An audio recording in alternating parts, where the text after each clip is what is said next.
ఈ యుద్ధం ఒక విషయం మాత్రం క్లియర్ చేసింది.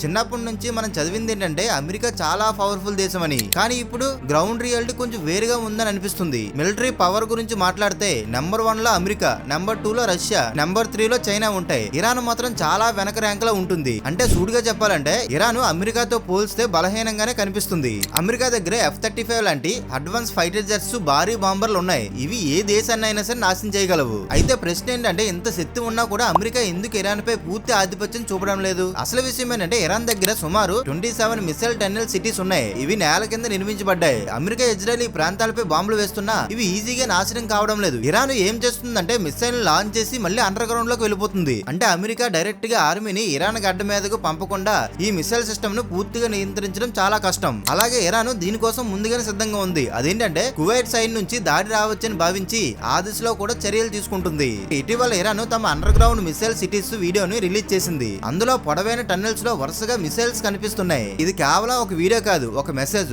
ఇరాన్ ఇంకా గేమ్ లో ఉందని చెప్పడానికి.